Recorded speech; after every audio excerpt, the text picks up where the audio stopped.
கண்ணியமிக்க அல்லாவின் நல்லடியார்களே, நம் உயிரினும் மேலாக நேசிக்கக்கூடிய முஹம்மது நபி ஸல்லல்லாஹு அலைஹி வஸல்லம் அவர்கள் மீதும் அவர்களை அப்படியே பின்பற்றி வாழ்ந்த சத்திய சஹாபாக்கள் மீதும் சஹாபிய பெண்மணிகள் மீதும் அவர்களை தொடர்ந்து வந்த தாபோயின்கள் மீதும் தாபோயின்கள் மீதும் இந்த சத்திய மார்க்கத்தை தூய வடிவில் கொண்டு வந்து சேர்த்த இமாம்களின் மீதும் இந்த உலகத்தில் வாழக்கூடிய அனைத்து முஸ்லீம்களின் மீதும் இந்த ஜும்மா தினத்திலே குழுமியிருக்கும் நாம் அனைவர் மீதும் ஏகனாகிய அல்லாவின் சாந்தியும் சமாதானம் உண்டாகட்டும் என்று கூறியவனாக எனது ஜும்மாவை ஆரம்பம் செய்கிறேன்.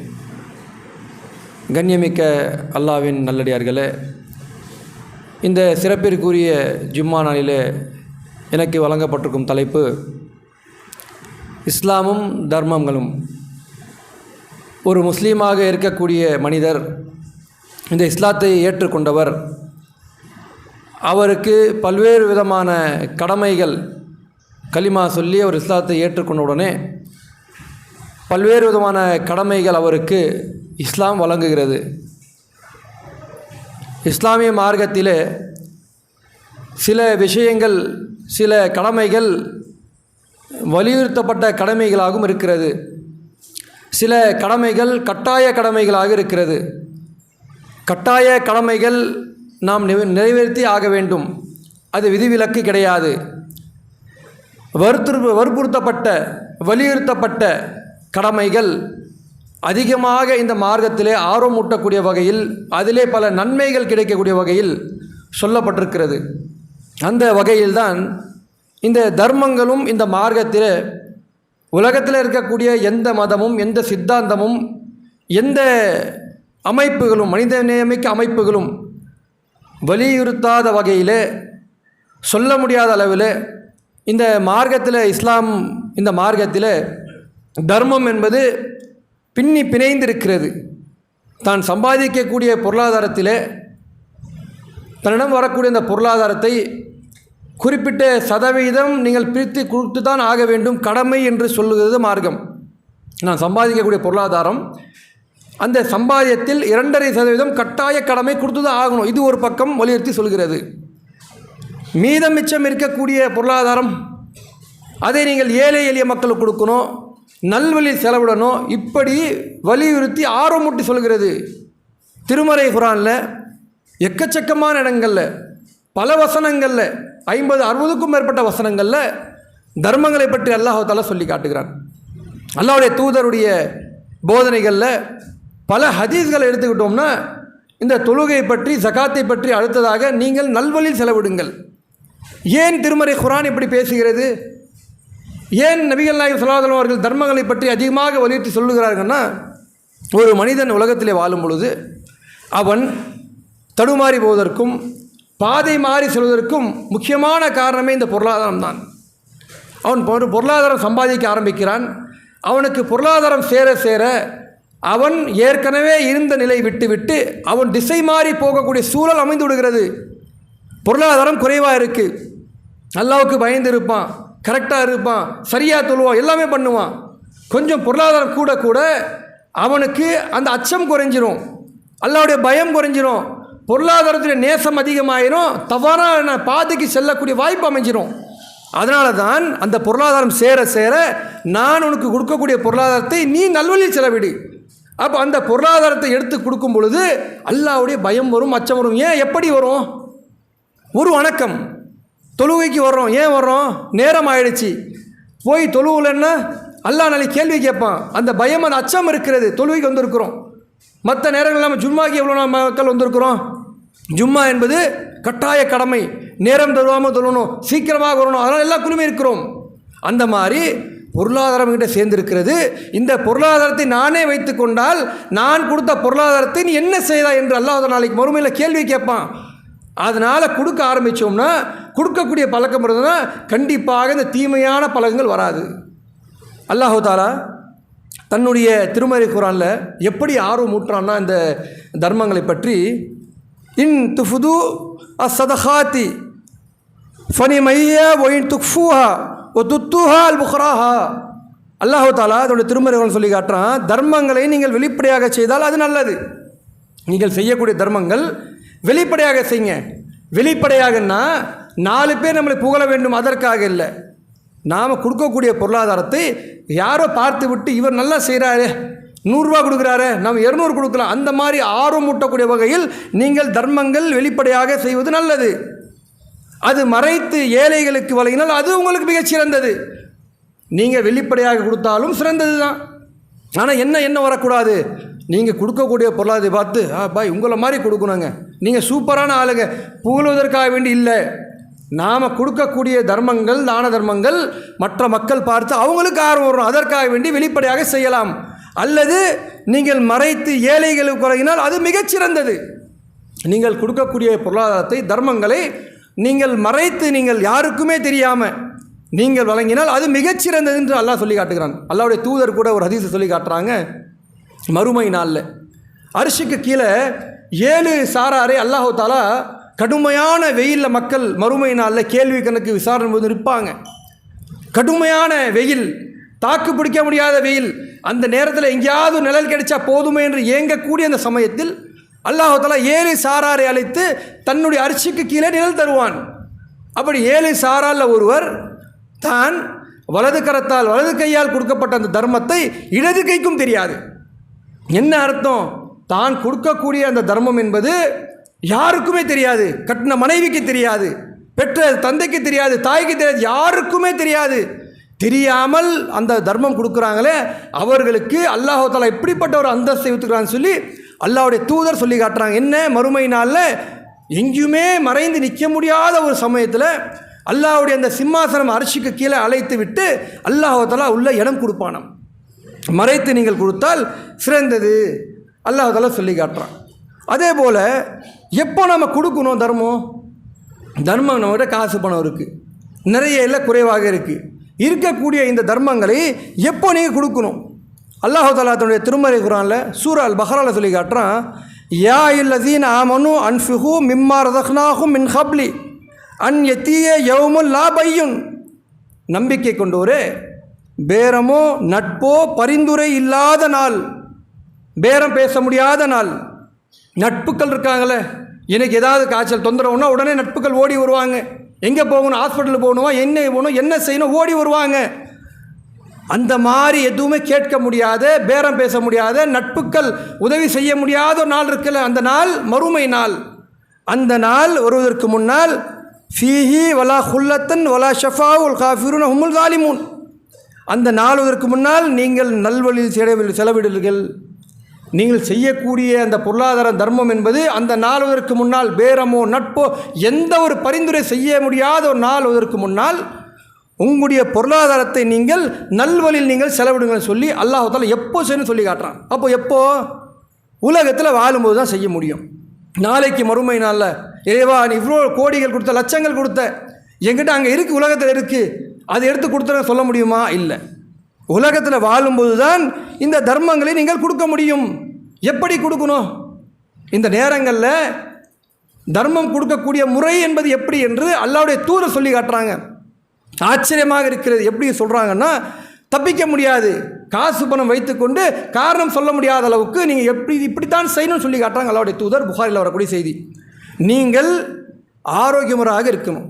நீங்கள் தர்மம் செய்யும்போது ஆரோக்கியமாக இருக்கணும். ரெண்டாவது, உங்களுக்கு தேவை இருக்கணும்.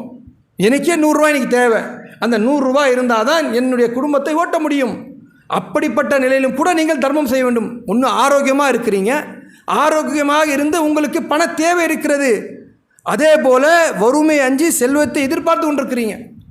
அந்த வறுமை நாளைக்கு எனக்கு என்ன ஆகும், என்ன கிடைக்கும், நாளைக்கு வியாபாரம் ஆகுமா ஆகாதா, இப்படியான ஒரு பயம் இருக்குல்ல, அந்த மாதிரி பயத்தோடு நீங்கள் வாழும் பொழுது செல்வத்தை எதிர்பார்க்குறீங்க. நாளைக்கு எனக்கு 1000 ரூபா கிடைச்சா நல்லா இருக்குமே, நாளைக்கு 10,000 கிடைச்சா நல்லா இருக்குமே, இப்படி எதிர்பார்க்குறீங்கல்ல.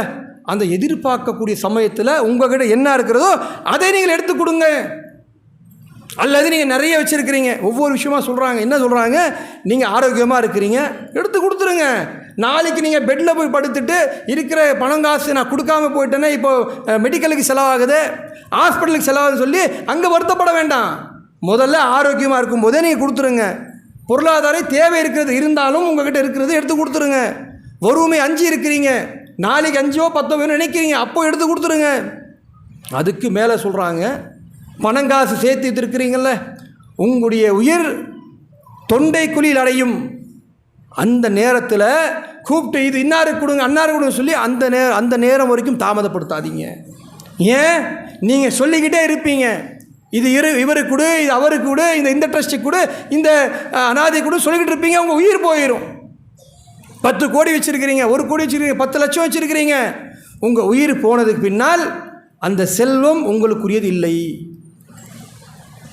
என்கிட்ட சொத்து இருக்குது, உயிரோடு இருக்கும் பொழுது என்னுடைய சொத்து, நான் மவுத்து, அந்த சொத்து எனக்குரியது இல்லை. இஸ்லாமிய மார்க்கம் படி அந்த சொத்து வாரிசுகளுக்கு, பிள்ளைகளுக்கு. உங்களுடைய உயிர் தொண்டைக்குழி அடையும் வரைக்கும் நீங்கள் செல்வங்களை கொடுக்காமல் தாமதிக்க வேண்டாம். கொடுத்துருங்க, இருக்கும்போது கொடுத்துருங்க. அதே போல் அல்லாஹ்வுடைய தூதர்கள் இன்னொருத்தர் சொல்லி காட்டுறாங்க. நம்ம நினைக்கிறோம்ல, இருக்கிற காசு பணம் சொத்து எல்லாமே எனது நினைக்கிறோம்ல, உண்டே இல்லைங்கிறாங்க. இந்த சொத்து எனது, அந்த சொத்து எனது, இந்த வீடு எனது, அந்த பேங்க் பேலன்ஸ் எனது, இதெல்லாம் என்னுடைய சொத்து எனது சொல்லிக்கிட்டு இருக்கீங்களே, அதெல்லாம் உங்கள்த இல்லைங்கிறாங்க. உன்னுடைய சொத்துனா என்ன? அல்லாஹ்வுடைய தூதர் சொல்லி காட்டுறாங்க, முஸ்லீமில் வரக்கூடிய செய்தி, உன்னுடைய சொத்து என்ன? நீ உண்டு கழித்தது, நீ சாப்பிட்டு முடிச்சிட்டல்ல, சாப்பாடு தட்டு இருக்கிறது, சாப்பிட்டு முடிச்சிட்ட, அதுதான் உன்னுடைய சொத்து. சாப்பிட்டு முடிச்சாச்சு, சாப்பிடாமல் தட்டு அப்படியே இருக்குது, மௌத்தா போயிட்டோம், அது நமக்குரியது இல்லை. சொத்து நமக்குரியது இல்லை, சாப்பாடு நமக்குரியது இல்லை, சாப்பிட்டு முடிச்சிட்டோம், அது நம்ம சொத்து.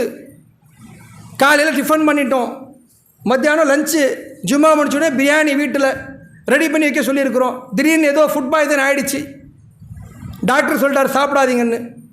அந்த பிரியாணி நமக்குரியதா? காலையில் நல்லா இருந்தோம், டிஃபன் நல்லா சாப்பிட்டோம், வீட்டில் சொல்லிட்டோம், ஜும்மாவுக்கு முடித்த பின்னாடி சூப்பரான பிரியாணி போனால் சூடாக சாப்பிட்ணும், அதுக்குள்ளே ஃபுட் பாய்சன்னு சாப்பிட முடியாத நிலை நமக்குரியது இல்லை. நீங்கள் உடுத்தி கிழித்தது, சாப்பிட்ட சாப்பாடு நமக்குரியது, அதுதான் சொத்து. நீங்கள் உடுத்தி கிழித்தது, நல்ல ட்ரெஸ்ஸு போட்டுட்டோம், பயன்படுத்திட்டோம், தூக்கி போட்டுட்டோம், கிழிஞ்சிருச்சு, அது நமக்குரிய சொத்து. இதுதான் நம்ம சொத்து, பயன்படுத்துகிற சொத்து. மௌத்தா போயிட்டோம், வீட்டில் இருக்குது 100 புடவை, சூப்பரான புடவை இருக்கிறது, நல்ல சூப்பரான ஷர்ட்ஸு பேண்ட் இருக்கிறது, நமக்குரிய சொத்தா அது? 5000 ரூபாய்க்கு ஷர்ட் வாங்கிட்டோம், 5000 ரூபாய்க்கு புடவை வாங்கிட்டோம், நமக்குரிய சொத்து கிடையாது.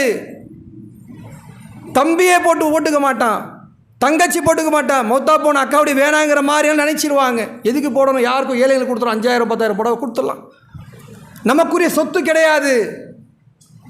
அல்லது நல்லா இருக்கிறோம், ட்ரெஸ்ஸு வீடு ஃபுல்லாக நிரம்பி கிடக்கிறது, திடீர்னு ஏதோ ஆயிடுச்சு, உடல்நிலை சரியில்லை, ஹாஸ்பிட்டலுக்கு போயிட்டோம், புது ட்ரெஸ்ஸு போயிட்டா பெட்டில் படுக்க போகிறோம், விதவிதமான ஆடையாக நம்ம ஹாஸ்பிட்டலில் போட போகிறாங்க. மௌத்தா போகும்போது ஒரு கஃபன், அவ்வளோதான். நல்லா உயிரோடு இருக்கிறோம், கோடிக்கணக்கான சொத்து இருக்குது, நீங்கள் ஹாஸ்பிட்டலில் இருக்கும்போது வீட்டில் இருக்கக்கூடிய 5000 10,000 வாங்கின ட்ரெஸ்ஸாக போட்டு விடுவாங்க. அங்கே ஒன்று துணியை வச்சுருப்பான், அவன் அந்த துணியை தான் கொடுப்பான். அப்போது இந்த ஆடையும் இந்த உணவுகளும் கூட நாம் பயன்படுத்தினால்தான் நம்முடைய சொத்து. அதுக்கு அடுத்தது ஒரு முக்கியமான ஒரு விஷயத்தை அல்லாஹ் சொல்கிறாங்க, நீங்கள் தர்மங்களை கொடுக்குறீங்கள, அந்த தர்மம் தான் உங்களுடைய சொத்து, நிலையான சொத்து. 10,000 ரூபாய்கிட்ட இருக்கிறது, இப்போது அந்த 10,000 எடுத்து 2,000 கொடுத்துட்டேன், போயிட்டேன், மவுத்து. 8,000 யாருக்கு? யாரும் எடுத்துகிட்டு போயிடுவாங்க. 2,000 அதுதான் என்னுடைய சொத்து, அதுதான் எனக்கு பயன் தரும். 10 லட்சம் இருக்கிறது, 2 லட்சம் எடுத்து தர்மம் கொடுத்துட்டேன், அதுதான் என்னுடைய சொத்து. மீதி 8 லட்சம் யார் எடுத்துகிட்டு போகிறேன், என்ன பண்ணுவோம், எந்த பிள்ளை எடுப்பான், யார், ஒன்றுமே தெரியாது, மௌத்தா போயிட்டேன். அப்போது நாம் பயன்படுத்திய, நாம் கொடுத்த இந்த தர்மங்கள் தான், அதுதான் உங்களுடைய சொத்து என்று அல்லாஹ்வுடைய தூதர் நமக்கு சொல்லி காட்டுறாங்க. ஆக தர்மங்கள் நாம் கொடுக்கும் பொழுது நீங்கள் தாமதம் செய்ய வேண்டாம், அல்லாஹ்வுடைய தூதர் நமக்கு சொல்லி காட்டுறாங்க. அதே போல் நம்ம உயிரோடு இருக்கும் பொழுது சில தர்மங்களை ஒதுக்கி வச்சிருவோம், தாமதப்படுத்தக்கூடாது. எப்போவுமே தர்மங்கள் மட்டும் நினைச்சா தூக்கி கொடுத்தோம், அவ்வளோதான். அல்லாஹ்வுடைய தூதர் அவர்கள் ரம்லானுடைய மாதம் வந்து விட்டால் காற்று எப்படி வீசுமோ அந்த மாதிரி தர்மங்கள் அள்ளி அள்ளி கொடுப்பாங்களாம். மற்ற நேரம் இல்லையானா கேட்கக்கூடாது. அல்லாஹ்வுடைய தூதருடைய குணாதிசயமே எப்போவுமே தர்மம்னா அள்ளி அள்ளி கொடுப்பாங்க. தர்மங்களை தாமதப்படுத்தவே கூடாது. நாம் காசு பணம் வச்சுருக்கிறோம், மனசில் இருக்குது, இது இந்த மாதிரி கொடுக்கணும், ஒரு 10,000 கொடுத்துடலாம், இதுக்கு ஒரு 5,000 கொடுத்துடலாம், மனசில் நினச்சிட்டு இருக்கிறோம், காசு வச்சுருக்கிறோம் வீட்டில், பீரோவில் இருக்கிறது. எதுக்கு? தர்மம் செய்வதற்கு. மனசு சொல்லுது, இதெல்லாம் யாருக்கும் கொடுக்கலாமே, இவ்வளோ தொழுகிறோம், எவ்வளோ இபாதத் பண்ணுறோம், இவ்வளோ நம்பிக்கை இருக்கிறது, அல்லாஹ் இவ்வளோ கொடுக்குறான். கொடுக்கக்கூடிய அந்த தர்மங்களை எடுத்து நாம் செலவு பண்ணலாம், இல்லைன்னா மனசு சொல்லலை. மனசு என்ன சொல்லுது? தர்மங்களை நிறைய கொடுக்கலாம். நம்ம ஆசை இருக்கிறது தனியாகவும் வச்சுருக்கிறோம். திடீர்னு ஏதோ ஒன்று ஆயிடுச்சு, வீட்டில் 5000மோ இல்லை 5 லட்சமோ ஏதோ ஒன்று தர்மத்துக்குன்னு வைத்திருக்கிறோம். பெட்டில் படுத்துருக்குறோம். கூப்பிட்டு மனைவியை, இந்த மாதிரி உள்ள 5000 இருக்குது 10,000ன்னா என்ன மனைவியோ பிள்ளை என்ன சொல்லுவாங்க? உங்கள் நிலையை நீங்கள் பாருங்கள், அது அப்புறம் பார்த்துக்கலாம். நீங்கள் தப்பிச்சா போதும், அது தர்மமாக இப்போ முக்கியம். அப்போது நம்ம என்ன செய்ய நினைக்கிறோமோ அது உடனே செய்யணும், உடனே ஆரம்பிக்கணும். ஏன்? அல்லாஹ்வுடைய தூதர் சொல்கிறாங்க, சஹாபாக்கள் கேட்குறாங்க, அல்லாஹ்வுடைய தூதரே தர்மங்களில் சிறந்த தர்மம் எதுன்னு கேட்குறாங்க. நம்ம தர்மம் செய்கிறோம்ல, எது சிறந்த தர்மம் கேட்கும்போது அல்லாஹ்வுடைய தூதர் சொல்கிறாங்க, உங்களில் யாருக்காவது உங்களுடைய வாரிசுகளுடைய சொத்தை நீங்கள் விருப்பப்படுவீங்களா? இன்றைக்கே நாம் என்ன சொல்கிறோங்க? நம்ம கஷ்டப்படுறோம், உழைக்கிறோம்ல, என்ன சொல்கிறோம்? என்னுடைய உழைப்பில் நான் மௌத்தாவருக்கு கஷ்டப்பட்டு நல்லா இருக்கணும், என் பிள்ளை சம்பாதிக்கிறது அவன் வச்சுக்கிட்டோம், ஆனால் நான் கடைசி வரைக்கும் மௌத்தா போகிற வரைக்கும் என்னுடைய காலில் தான் நான் நிற்பேன். யாருடைய எதுவும் வேணாங்கிற நிலைப்பாடில் தான் அனைவருமே நிறைய பேர் இருப்போம். யாருடைய காசு பணம் வேணாம், பிள்ளையுடைய காசு பணம் வேண்டாம், அவன் வளர்ந்து நல்லா இருக்கட்டும், நான் சம்பாதிப்பது நான் வைத்துக்கொள்வேன், மௌத்தா போகிற வரைக்கும் என்னுடைய சொத்தில் நான் கஷ்டம் அதில் தான் சாப்பிடுவேன். சஹாபாக்கள் அப்படி தான் சொல்கிறாங்க, அல்லாஹ்வுடைய தூதரே எங்களுடைய சொத்து அதுதான் எங்களுக்கு விருப்பம் அப்படின்னு சொல்லும்போது அல்லாஹ் சொல்கிறாங்க, யாராவது தன்னுடைய வாரிசுடைய சொத்துக்கள் விருப்பப்படுவார்களா? இல்லை, விருப்பப்பட மாட்டாங்க. அப்போது நீங்கள் மௌத்தா போயிட்டீங்கன்னா உங்கள் இருக்கக்கூடிய சொத்து உங்கள் வாரிசுக்கு போயிடும். அப்போ அந்த வாரிசுகள் தர்மம் செஞ்சாங்கன்னா அது அவங்களுக்கு தான் நன்மை. நீங்கள் உயிரோடு இருக்கும்போது அந்த கண்ட்ரோல் உங்கள்கிட்ட இருக்கும்போது நீங்கள் தர்மம் செய்யணும், அதுதான் உங்களுக்குரியது. நீங்கள் மௌத்தா போகிற முன்னாடி அந்த சொத்துக்கள் வாரிசுக்கு போயிடுச்சுன்னா அவங்க தர்மம் செஞ்சால் அவங்களுக்கு தான். நீங்கள் சொல்லியிருக்கிறீங்க இந்த சொத்து இவங்களுக்கு, சொல்லிட்டு போனால் பிரச்சனை இல்லை. ஆனால் அதுவும் கூட இருக்கும் பொழுதே தர்மம் கொடுக்கணும்னு நினச்சா கொடுத்துட்டணும்.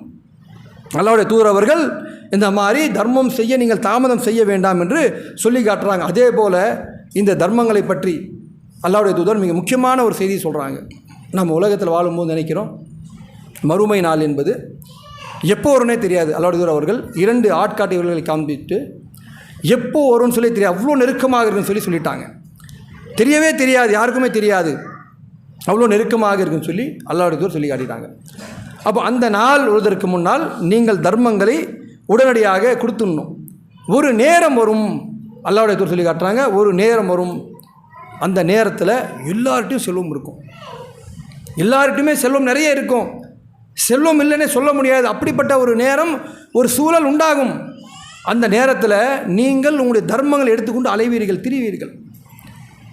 யார்கிட்டையாவது இவ்வளோ காசு இருக்கு வச்சுட்டு நான் என்ன பண்ணுறது, எவ்வளோ தான் சாப்பிட்றது, எவ்வளோ தான் செலவு பண்ணுறது, இவ்வளோ காசு பண்ணிட்டு என்ன செய்வது, இங்கே சொத்து வாங்கிட்டோம், அங்கே வாங்கிட்டோம், இது வாங்கிட்டோம், என்ன செய்வது, வாங்கிட்டு என்ன பண்ணுறது, இவ்வளோ இருக்குது, எல்லாம் இவ்வளோ கொடுத்துட்டான், இப்போ யாருக்காவது கொடுத்துடலான்னு சொல்லி எடுத்துகிட்டு கிளம்புனான்னா அது வாங்குவதற்கு உங்கள்கிட்ட ஆட்கள் இருக்க மாட்டாங்க. ஏன்? அவர்களும் செல்வந்தர்கள். இப்படிப்பட்ட ஒரு நிலை வரும். அப்படிப்பட்ட நிலை வருவதற்கு முன்னால் நீங்கள் உங்களுடைய பொருளாதாரங்களை, உங்கள்கிட்ட இருக்கக்கூடிய காசு பணங்களை நீங்கள் தர்மம் செய்து விடுங்கன்னு சொல்லி அல்லாஹ்வுடைய தூதர் அவர்கள் சொல்லி காட்டுறாங்க. ஒரு கட்டத்தில் யாருமே தர்மம் வாங்க கூட இருக்க மாட்டாங்கன்னு சொல்லி சொல்லக்கூடிய செய்தியை பார்க்க முடிகிறது. அதே போல் தர்மங்கள் நாம் செய்வது இந்த மாதிரி இஸ்லாமிய மார்க்கம் வலியுறுத்தி சொல்லுது, அதனால் நம்ம ஏதோ தர்மம் செய்யலாம் அப்படிங்கிற மாதிரி ஏதோ சொல்கிறாங்க. அல்லாஹ் ஏதோ சொல்லியிருக்கிறான், ஏதோ போகிற போகில் கொடுத்துட்டு போகலாங்கிற மாதிரி செய்ய சொல்லலை. எவ்வளோ ஒரு முக்கியத்துவம் தருது பாருங்கள். இந்த தர்மங்கள் என்பது நாம் கொடுப்பது பலருக்கு பயனுள்ளதாக இருக்கிறது, பலருக்கு ஆறுதல் அளிக்கிறது, பலருக்கு அவங்களுடைய தேவையை பூர்த்தி செய்கிறது. நீங்கள் போகிற போக்கில் எது ஒன்று அள்ளிட்டு கொடுத்துட்டு போகிற மாதிரி இஸ்லாம் சொல்லவே இல்லை. நான் உங்களுக்கு பொருளாதாரம் கொடுத்துருக்குறேன், நான் உனக்கு வாரி வழங்கியிருக்கிறேன், நான் சொல்கிற மாதிரி தான் நீ கொடுக்கணும். உன் இஷ்டத்துக்கு நீ கையை மூடிட்டு உள்ளெல்லாம் வச்சிடக்கூடாது. நான் 1 கோடி கொடுப்பேன், நீ 2000 கொடுத்துட்டு போவ. அல்லாஹ் உங்களுக்கு கொடுக்கக்கூடிய பொருளாதாரம் சும்மாலாம் கொடுக்கல, நான் கொடுக்கக்கூடிய பொருளாதாரம் நீ 4 பேருக்கு எடுத்து கொடு. நீ இந்த பொருளாதாரம் அல்லாஹ் முதல்ல சொல்லி காட்டுறேன். என்ன சொல்கிறான்னா, யா ஐயல்லஸீன ஆமனு அன்ஃபிகு மின் தையிபாத்தி மா கசப்துன் மிம்மா அக்ரஜ்னா லக்கும் மினல் அர்தி. நம்பிக்கை கொண்டோரே, நீங்கள் சம்பாதித்ததில் தூய்மையான வெளிப்படுத்தியிருக்கிறோம், நீங்கள் நல்வழியில் நீங்கள் செலவிடுங்கள். வலா தயம்மு அல் ஹபித மின்னு துன்ஃபிகூனா வலஸ்தும் நீங்கள் கண்ணை மூடிக்கொண்டே தவிர எதுவும் வாங்கி கொள்ள மாட்டீர்களோ, கண்ணை மூடிக்கிட்டு நீங்கள் எதை வாங்கி கொள்ள மாட்டீங்களோ அந்த மாதிரி நீங்கள் கண்ணை மூடிக்கிட்டு செய்யக்கூடிய தர்மங்களை செய்யாதீங்க. நீங்கள் எது மட்டமான பொருள்னு சொல்லி கண்ணை மூடிட்டு வாங்க மாட்டீங்களோ, ஒரு தக்காளி வாங்க போகிறோம், ஏதோ ஒரு பொருள் வாங்க போகிறோம், ஒரு ஆடை வாங்க போகிறோம், கண்ணை மூடிட்டு வாங்கிட்டு வர்றோமா? இல்லை. அது எது சிறந்தது, எது நல்லா இருக்குது, தப்பு கிடையாது, வாங்கலாம், நல்லதாக தான் வாங்கணும். நீங்கள் எப்படி சிறந்ததை தேர்ந்தெடுத்து வாங்குகிறீர்களோ அந்த மாதிரி உங்கள் தர்மங்களை நீங்கள் சிறந்ததாக கொடுங்க. கண்ணை மூடிக்கொண்டு எதை நீங்கள் வாங்க மாட்டீர்களோ அந்த மாதிரி மட்டமான ரகங்களை நீங்கள் தர்மம் செய்யாதீர்கள். வீட்டில் கிழிஞ்சி போனது போடல, நான் எடுத்து கொடுத்துருங்க. வீட்டில் நான் அதுவும் கொடுக்கலாம், ஆனால் நம்முடைய மனசில் இருக்கணும் சிறந்த தர்மம் செய்யணும். எல்லாம் சிறந்ததை எனக்கு கொடுக்குறான். நான் வாங்கக்கூடிய ஷர்ட் 2000 வாங்குறேன், 1000 500 சிறந்ததாக வாங்குறேன், அந்த மாதிரி சிறந்த தர்மங்களை கொடுப்பேன். ஏன்? அல்லாஹ் சிறப்பாக எனக்கு வைத்திருக்கிறான், அதனால் நான் சிறப்பாக தான் தர்மம் கொடுப்பேன். அல்லாஹ் சொல்கிறான், நீங்கள் எதை கண்ணை மூடிக்கொண்டு வாங்க மாட்டீர்களோ அப்படிப்பட்ட தர்மங்களே நீங்கள் செய்யாதீர்கள். மட்டமானவர்கள் வாங்க விருப்பப்படுவோமா? நாம் விருப்பப்படவே மாட்டோம். நல்லா இருக்கணும், குவாலிட்டியாக இருக்கணும், பிராண்டடாக இருக்கணும், அப்படி தான் விருப்பப்படுவோம். நீங்கள் கொடுக்கக்கூடிய தர்மங்களும் குவாலிட்டி இருக்கணும், சிறந்ததாக இருக்கணும். நம்முடைய தர்மங்கள் சிறந்ததாக இருக்கணும். வாங்கிட்டு போகிறவன் இவரே 100 ரூபா தான் சம்பாதி, எனக்கு 50 ரூபா கொடுத்துட்டாரே, தினந்தோறும் கொடுக்குறோமா? நம்ம ஒரு 1000 ரூபா கொடுக்குறோம், டெய்லி 1000 ரூபா கொடுக்குறோம். அல்லாஹ் நமக்கு டெய்லி 1000 ரூபா கொடுக்குறான்ல, அல்லாஹ் நமக்கு டெய்லி 1000 கொடுக்குறான். நம்ம டெய்லி 1000 நாம் கொடுக்குறோமா? இல்லை. ஏதோ மாதத்தில் ஒரு டைமோ, 2 மாதத்துக்கு ஒரு டைமோ, இல்லை 2-3 வாரத்துக்கு ஒரு டைமோ, ஏதோ டைமில் நல்வழி செலவு செய்யக்கூடிய வாய்ப்பு அமையும் போது தான் செய்கிறோம். ஆனால் அல்லாஹ் நமக்கு ஒரு 1000னா தினந்தோறும் 1000, ஒரு 10,000 தினந்தோறும் 10,000, 500 தினந்தோறும் 500, சிறந்ததாக அல்லாஹ் நம்ம கொடுக்குறான். நம்முடைய தர்மங்களையும் சிறந்ததாக நம்ம கொடுக்கணும்.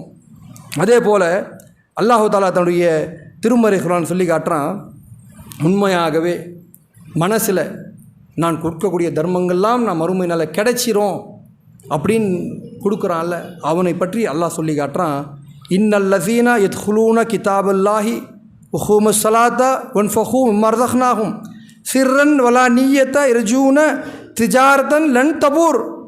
அல்லாஹ்வுடைய வேதத்தை படித்து தொழுகையை நிலைநாட்டி நாம் அவர்கள் கொடுத்தோம்ல, அது ரகசியமாகவும் வெளிப்படையாகவும் கொடுத்துருக்கிறான்ல, அவன் என்ன எதிர்பார்க்குறாங்கிட்ட தெரியுமா? நான் அவனுக்கு வேதத்தை கொடுத்துட்டேன், அது படிச்சிருக்கிறான், படிச்சுட்டு தொழுகை நிலைநாட்டிருக்கிறான், வேதத்தை படிச்சுட்டு தொழுகை நிலைநாட்டி விட்டு நான் அவனுக்கு கொடுத்துருக்கிற பொருளாதாரம், அந்த பொருளாதாரத்தை வைத்துக்கொண்டு அவன் ரகசியமாக கொடுத்தான், வெளிப்படையாக கொடுத்தான். அவன் என்ன எதிர்பார்க்குறான் தெரியுமா? அவன் நட்டமில்லாத மிகச்சிறந்த வியாபாரத்தை எதிர்பார்க்குறாங்கிட்ட, அல்லாஹ்கிட்ட வியாபாரத்தை எதிர்பார்க்குறான். என்ன? நாளைக்கு மறுமையினால் அல்லாஹ் எனக்கு வெற்றியை கொடு, வேறு எதுவுமே எனக்கு வேண்டாம். அவன் கொடுக்கக்கூடிய அந்த பொருளாதாரத்தை கொடுத்து என்ன எதிர்பார்க்குறான்? உலகத்தில் மீண்டும் எனக்கு வேணும் எதிர்பார்க்கல. இறைவா, மறுமையினால் நஷ்டமாகாத வியாபாரம் என்ன? மறுமையினால் சொர்க்கத்துக்கு செல்வது, அது எனக்கு கொடுத்துரு. மிகச்சிறந்த முறையில் வேதத்தை படித்து கொண்டு தொழுகை நிலைநாட்டும். சும்மா நான் நம்பிட்டேன், அல்லாஹ் நம்பிக்கை இருக்கிறேன், இது மட்டும் போதாது, தொழுகை நிலைநாட்ட வேண்டும். நிலைநாட்டி விட்டு உங்களுடைய தர்மங்கள் நிறைய அள்ளி நான் கொடுக்குறேன், உன் தர்மமே தேவையில்லை, நீ தொழுகை வேணும் எனக்கு, உங்களுடைய அஹீதா வேணும் எனக்கு. நான் கோடி கோடியாக கொட்டி கொடுத்துட்டோம்னா உங்கள்கிட்ட அஹீதாவே இல்லையப்பா.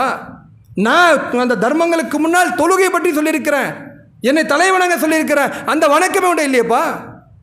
ஆனால் சிலர் இருப்பார்கள், வேதத்தை நம்புவார்கள், தொழுகை நிலைநாட்டுவார்கள், வேதத்தை நம்பிட்டாங்கன்னா அனைத்தையும் ஏற்றுக்கொண்ட மாதிரி தொழுகை நிலைநாட்டுவார்கள், தர்மங்களை வெளிப்படையாக ரகசியமாக செய்துவிட்டு மிகச்சிறந்த வியாபாரத்தை, நஷ்டமில்லாத வியாபாரத்தை அவர்கள் எதிர்பார்ப்பார்கள் சொல்லி அல்லாஹ் அதனுடைய திருமறைகளால் சூரல் ஃபாத்திரில் சொல்லி காட்டுகிறான்.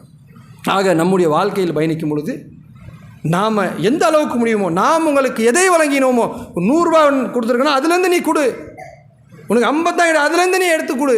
அதுதான் அல்லாஹ் பேசுகிறான் நம்முடைய திருமறைகளால். ஆக அல்லாஹ் நமக்கு எதை வழங்கினானோ அதிலிருந்து நம்முடைய பொருளாதாரங்களை வாரி வழங்கக்கூடிய பாக்கியத்தை தன்னை கூறி என்னுடைய முதல்வரை முடித்துக்கிறேன். அஸ்ஸலாமு அலைக்கும் வரஹ்மத்துல்லாஹி வபரகாத்துஹு.